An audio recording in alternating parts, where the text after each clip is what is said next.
So now it is time to build a hash table from scratch, and we are at that uncomfortable point where we are realizing that we kind of have no idea how to do this, and this is a data structure course, and we need to be able to do this. So we're going to build this from scratch, except for the hashing function, which is this part of the hash table. It's super important, and it is super beyond the range of the class that I want to go into in depth.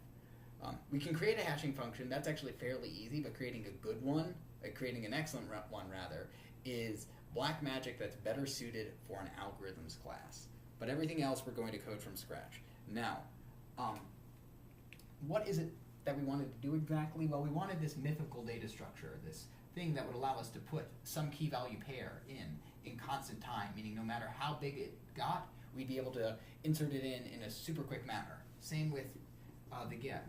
Given a key, I want to be able to retrieve a value in super quick time, no matter how big the table got, right?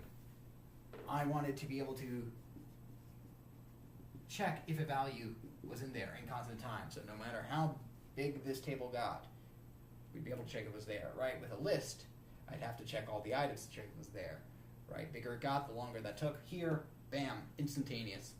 Okay, and then finally, remove, although that's not nearly as important, because if I can just put getting contains, then I'm super happy, because that's already exciting.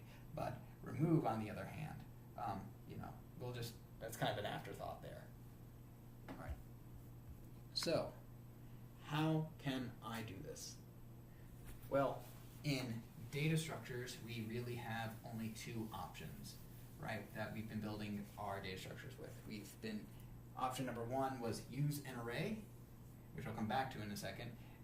And the other option was so this here we have an array. Option number two was build some kind of reference-based data structure, like a linked list, right, where one points to another, points to another. Now the issue with the reference-based data structure was that basically dealing with anything in this area, the middle, let's go ahead and generalize that out, dot, dot, dot, arrow, arrow. Dealing with anything in there was a nightmare in terms of runtime. It takes O of n runtime to deal with anything in the middle over there. So not necessarily the greatest if we want to be able to just throw random things about. Can't even imagine how that would go for a hash table.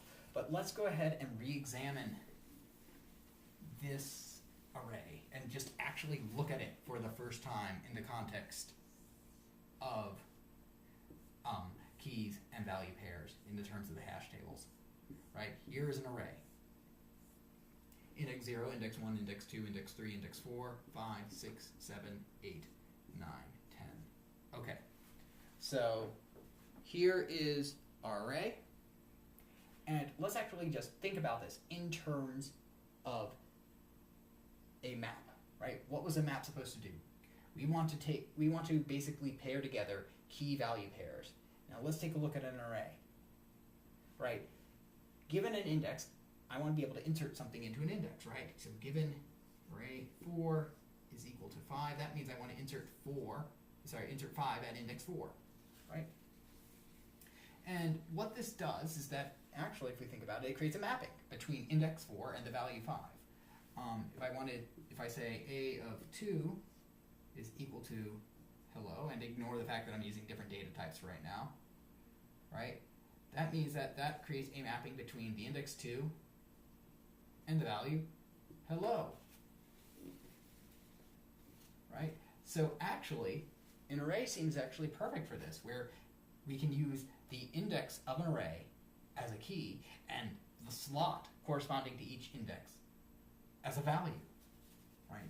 So let's take a look at the runtime. What was it the runtime to insert to do that, to do a of 2 is equal to hello? What was the runtime?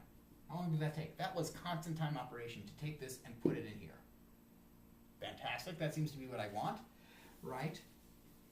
So this kind of brings us to the naive solution of how to handle this, okay?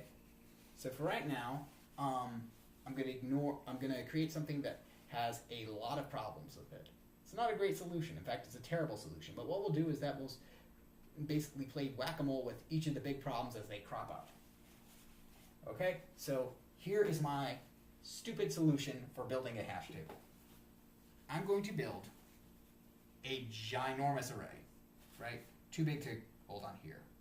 Okay, 10, right, dot, dot, dot, some ginormous amount. Okay? And what I'm going to do is that, well, I know from the whole idea of this entire data structures is that keys must be unique. That means that every index is unique, right?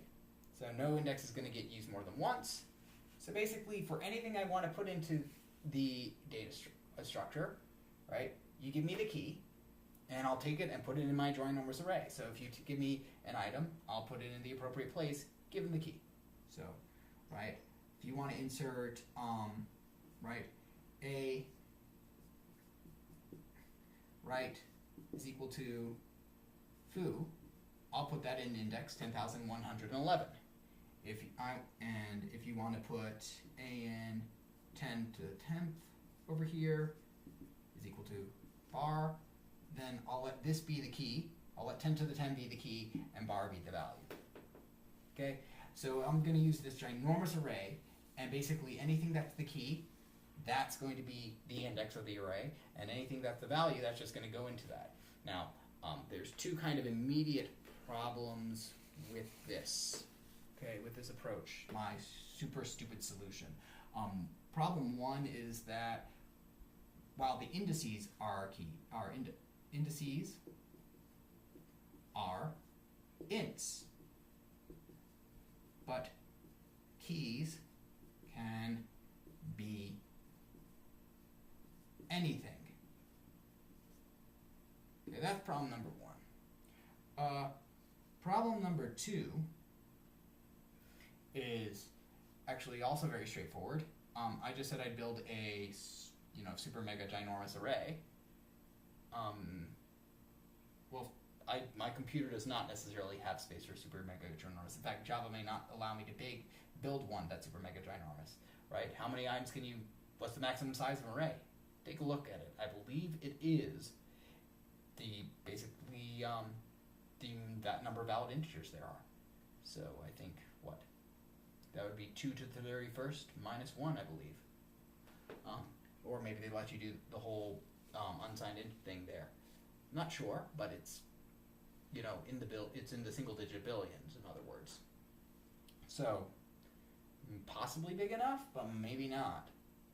But even if that is big enough, most use cases are much, much, much smaller than that, right? And if I'm taking in any possible key, right, any possible index, that means I have to basically run up 4 gigabytes to run this data structure. So big, big, big array is just too big, right? Right. If I'm allowing any valid index to be used, then that means that I've got essentially 4 gigabytes of memory every time I create one of these things. And obviously that didn't take 4 gigabytes of memory on every time I created a hash map or a hash set, as evidenced by the fact that my computer didn't scream at me every time I tried to create one. So how do I solve these two problems? Well, problem number one is actually kind of, again, I say this is stupid, and I mean it. Problem number one, indices are integers, right? All the indices are integers, but keys can be anything. They can be strings, they can be scanners, they can be doubles, they can be anything we want to be. And the response to that is, so I'll go ahead and write the solution to that one. A solution, wait.